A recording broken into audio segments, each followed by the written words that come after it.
दोस्तों तो काम को पीछे न करें, धरने धरेंगे धरने स्थल में। सोचो दोस्तों, थान बने मरने की नहीं जाएंगे। दरोगा की चोरी हो गई, चोरी भाई अजीब की, रुपया गए न पैसा, अरे पीपीएफ खाता ही खो गया, दरोगा की चोरी हो गई। स्मारक समिति का आंदोलन लगातार 13 दिनों से जारी है। तमाम जो कर्मचारी हैं आंदोलित हैं, कार बहिष्कार करा है। हमारे साथ बात करने के लिए कौशल किशोर आदित्य जो इस आंदोलन की अध्यक्षता कर रहे हैं वो मौजूद हैं। क्या मांगे हैं और किस वजह से ये आंदोलन चल रहा है? देखिए, हम लोगों को नियुक्ति वर्ष 2011 में हुई थी। 13 साल होने जा रहे हैं हम लोगों को।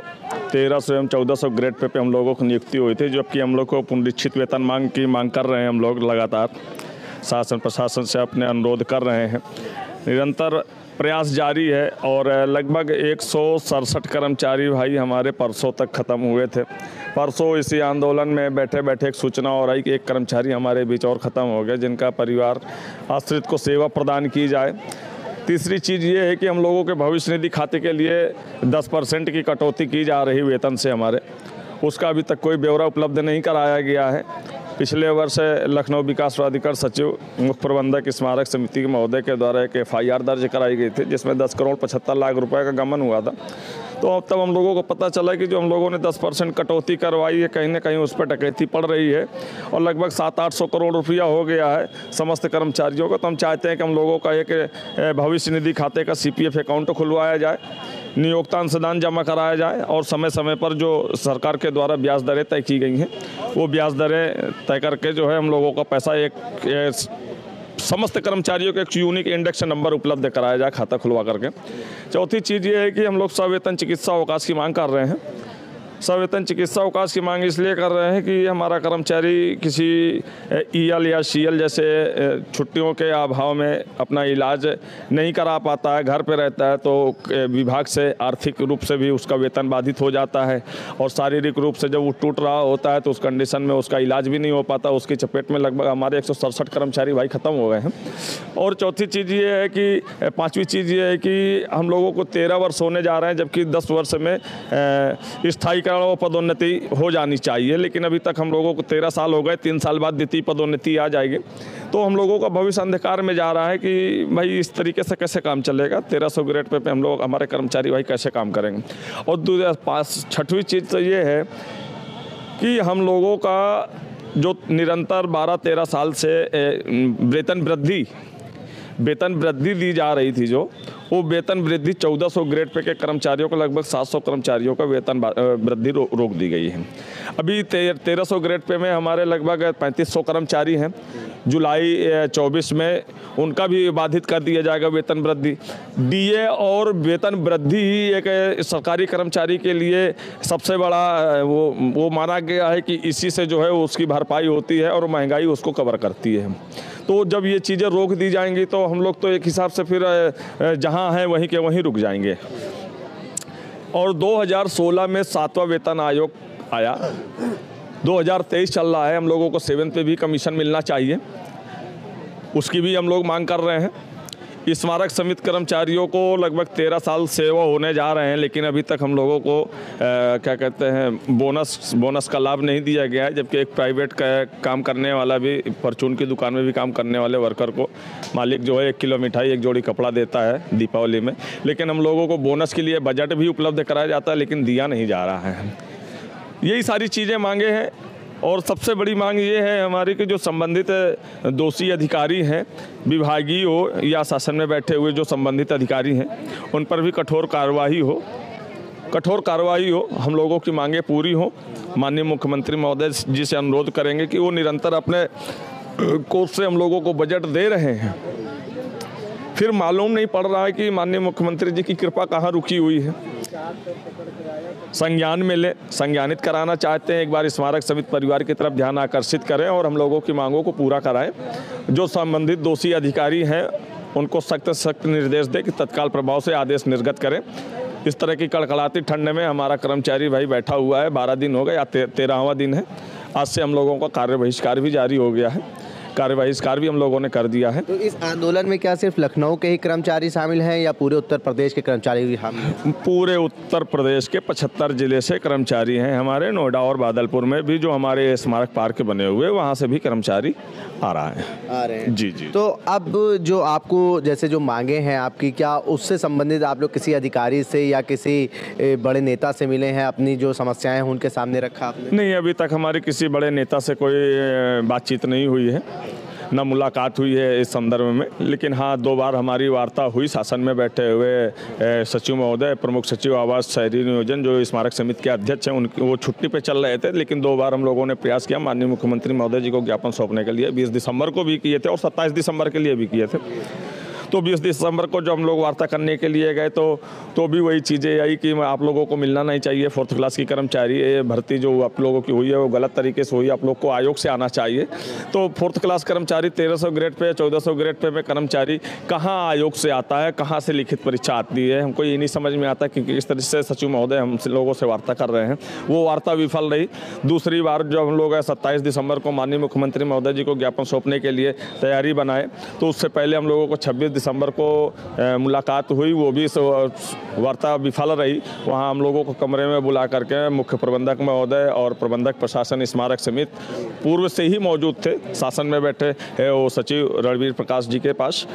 वहाँ भी हम लोगों के ऊपर दबाव बनाया गया, हम लोगों का पद पूछा गया, नाम पूछा गया, किस प्रक्षेत्र में आप तैनात हैं, वहाँ सस्पेंड करिए इनको, वेतन रोकिए, इनको बर्खास्त करिए। धमकी दी गई, केवल बंद कमरे में बुला करके धमकी दी गई। वो वार्ता हम लोगों की विफल ही रही है। हम लोगों को जिन मुद्दों को लेकर के हम लोग बैठे उन मुद्दों पर तो कोई बात ही नहीं की। केवल वार्ता के नाम पे गुमराह किया गया है कि हाँ यहाँ से हम लोगों को बुला लिया गया, आश्वासन कर्मचारियों को लगे कि हाँ वार्ता के लिए गए, लेकिन वहाँ बुला करके जब इस तरीके का दबाव डाला जाता है और हमारे प्रतिनिधि मंडल के ऊपर पूरा तरीके से दबाव डाला गया। अब इस समय जो है वर्तमान में अभी 29 दिसंबर सदस्य सचिव महोदय स्मारक समिति के द्वारा एक पत्र जारी किया गया है कि आप लोग जो है कि आप लोगों का कोई संगठन नहीं है, बिना संगठन के आप लोग के द्वारा जो पत्राचार किए जा रहे हैं उनको संज्ञान में ना लिया जाए। हालांकि ये पत्र जारी करने का समय नहीं था, ये समय था मांग जो हमारी है वर्तमान में उनको पूरा करने का समय था। इस तरीके के क्रियाकलापों के लिए समय मिल रहा है नियुक्ति प्राधिकारी महोदय जी को। और हम लोगों ने संगठन के लिए भी काफ़ी समय पहले प्रयास किया, लेकिन जब हम लोग संगठन के लिए एनओसी मांगते हैं तो ये स्वीकृति देते नहीं। 12 साल से निरंतर कर्मचारियों का सिर्फ शोषण होता चला जा रहा है। और जो कमज़ोर तबके के कर्मचारी हैं, जो कभी जवाब नहीं दे सकते, दृष्टिहीन हैं, विकलांग हैं, उन लोगों तक को जो है हमारे विभागीय उच्च अधिकारियों के द्वारा प्रताड़ित किया गया है। उन लोगों का वेतन बाधित किया गया है, यहाँ तक कि कुछ लोगों की सेवाएं भी समाप्त कर दी गई हैं जो कभी जवाब नहीं दे सकते हैं। तो कुल मिलाकर के इस तरीके से कर्मचारियों का शोषण चरम सीमा पे है और 168 परिवार हमारा ख़त्म हो चुका है। परसों सारा दिन 10 दिन से हमारे बीच में वो कर्मचारी बैठ रहा था, हम लोगों की मांगों को लेकर के हमारा सहयोग कर रहा था। लेकिन जब शासन से ऊपर से दबाव पड़ने लगा कर्मचारियों के ऊपर कि जो है आप लोगों को सस्पेंड कर दिया जाएगा, बर्खास्त कर दिया जाएगा, वेतन बाधित कर दिया जाएगा, तो उस कंडीशन में परसों दोपहर में एक कर्मचारी ने जो है फिनाइल जैसे पॉइजनिंग का उपयोग कर लिया, दहशत में आकर के कि 25,000 रुपये में हम जीवन यापन कर रहे हैं। उस कंडीशन में अगर ऐसी स्थितियाँ आ जाएंगी तो मेरा जो होम लोन चल रहा है, मैं होम लोन कैसे भरूँगा, माँ की सेवा कैसे करूँगा, उनकी दवाइयाँ चल रही हैं, बच्चों का पालन पोषण कैसे। मिथुन राजपूत। मेरा अभी स्वास्थ्य कैसे? अभी ठीक है। मैं कल भी गया था लोक बंधु हॉस्पिटल उनसे मुलाकात करने के लिए, और परसों भी मैं गया था जब उसको एडमिट किया गया है 3 बजे, फिर मैं गया भी था मुलाकात करने। अभी वर्तमान में स्थिति ठीक है। उनको समझाया भी है कि हम लोग संघर्ष कर रहे हैं, आपको परेशान होने की आवश्यकता नहीं है, जैसे होगा सबके साथ वही होगा, परेशान ना हो, ऐसे कदम भविष्य में मत उठाना। आप इस आंदोलन की अध्यक्षता कर रहे हैं, कितने कर्मचारी आपके साथ इस आंदोलन से जुड़े हैं? देखिए, सारे कर्मचारी हैं, लगभग 43-45 कर्मचारी हैं हमारे साथ जुड़े हुए हैं। यहाँ तक कि तृतीय श्रेणी भी हमारा पूरा सहयोग कर रहा है, कोई दिक्कत नहीं है और हमारी मांगें पूरी होंगी। माननीय मुख्यमंत्री महोदय जी से अनुरोध करूँगा कि जो है हमारी मांगों को ध्यान आकर्षित करते हुए तत्काल प्रभाव से आदेश निर्गत कराने की कृपा करें। एक राजनीतिक सवाल पूछेंगे कि आने वाले समय में लोकसभा का चुनाव है 2024 में, मतलब 43-45 की संख्या काफ़ी बड़ी होती है, तो उसमें पारिवारिक लोग भी होंगे, जुड़े होंगे, तो संख्या और बढ़ जाएगी। आने वाले समय में लोकसभा का जो चुनाव है, अगर आपकी मांगे पूरी नहीं होती हैं या संज्ञान में नहीं ली जाती हैं तो आप लोग क्या निर्णय लेंगे?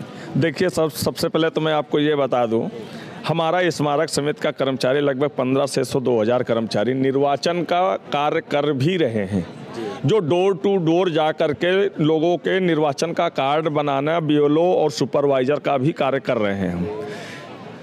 कुछ दिनों के बाद में वो कर्मचारी भी निर्वाचन का कार्य बाधित कर देंगे अगर हमारी मांगे नहीं पूरी की जाएंगी। क्यों? कारण है उसका कि निरंतर 12 वर्षों से जो भी शासन के द्वारा और हमारे उच्च अधिकारियों के द्वारा जहाँ जहाँ भी निर्देशित किया गया है, मौखिक या राइटिंग से आदेशित किया गया है, उसके हिसाब से हमारे कर्मचारियों ने अपने दायित्वों का पूर्ण निष्ठा व ईमानदारी से निर्वहन किया है। और निर्वाचन का कार्य अभी भी हमारे कुछ कर्मचारी भाई कर रहे हैं, लेकिन अगर ऐसा कुछ होगा तो अभी हम लोगों ने निर्वाचन का कार्य बाधित नहीं किया है, लेकिन अगर ऐसी कोई दिक्कत होगी तो कर्मचारी अपने लिए स्वतः जो है स्वतंत्र है वो कि हमें काम करना चाहिए या नहीं करना चाहिए। अगर आप लोगों की मांगे पूरी नहीं हुई तो क्या लोकसभा में इसका जो दुष्परिणाम है सरकार को भुगतना पड़ सकता है? बिल्कुल बिल्कुल, उसका कारण ये है, देखिए ऐसा नहीं है कि मेरे भी जानने वाले 500 लोग नहीं हैं, ये मेरे घर परिवार में जानने वाले 500 नहीं है, उनके भी जो 500 रिश्तेदार हैं मेरे, उनके भी 500 जानने वाले होते हैं। तो ऐसा नहीं है कि कहीं ना कहीं की जो है ससुराल में भी 500 लोग होते हैं और हमारे पुश्तैनी घरों में भी जो है 500 लोग जानने वाले होते हैं, तो ऐसा नहीं है कि उसका दुष्प्रभाव नहीं पड़ेगा। आखिरी सवाल आदित्य जी आपसे रहेगा, जिन अधिकारियों ने आपको धमकी दी उनसे आप क्या कहेंगे, और जो आपके साथ जुड़े हुए हैं जो कर्मचारी उनसे उनको आप क्या संदेश देंगे? देखिए, जिन अधिकारियों ने हमको धमकी दी है, मैं उनसे ये अनुरोध करूंगा कि जो हमारी जेन्युइन मांगे हैं, ये हमारी ये मांगे पूरी कर दें। हमें आंदोलन करने का कोई शौक नहीं है, ये हमारी मजबूरी है जो हम इस कड़कड़ाती ठंड में हमारे साथ कर्मचारी भाई बैठे हुए हैं। ये मांगे हमारे पूरी कर दें, हम धरना स्थगित कर देंगे। और कर्मचारियों के लिए भी यही संदेश है, वो लोग हमारे साथ कंधे से कंधा मिलाकर बैठे हैं। अगर वो ये डरा रहे हैं कि हम वेतन बाधित कर देंगे या सस्पेंड कर देंगे, तब कर्मचारियों के दिल से डर खत्म हो चुका। कारण वो है कि अब 25,000 रुपये में जीवन यापन नहीं हो पा रहा और उनके बच्चे भी बड़े हो गए, जिनके वो शिक्षा भी प्रभावित हो रही है और आगे चल करके बेटा या बेटियों की शादियाँ भी करनी है। तो उस कंडीशन में वो सभी लोग आर्थिक रूप से टूट चुके हैं, जिसके अभाव में जो है अपना इलाज भी नहीं करा पाते हैं और समय से पहले ही दम तोड़ देते हैं। बहुत बहुत शुक्रिया, धन्यवाद। हमारे साथ कौशल किशोर आदित्य जी मौजूद थे जो इस पूरे आंदोलन की अध्यक्षता कर रहे हैं। आपको दिखाते हैं बड़ी तादाद में जो इस आंदोलन में जो है वो महिलाएं भी शामिल हैं, वो अपने साथ छोटे बच्चों को भी लाई हैं। क्या नाम है बच्चे का? कोमल।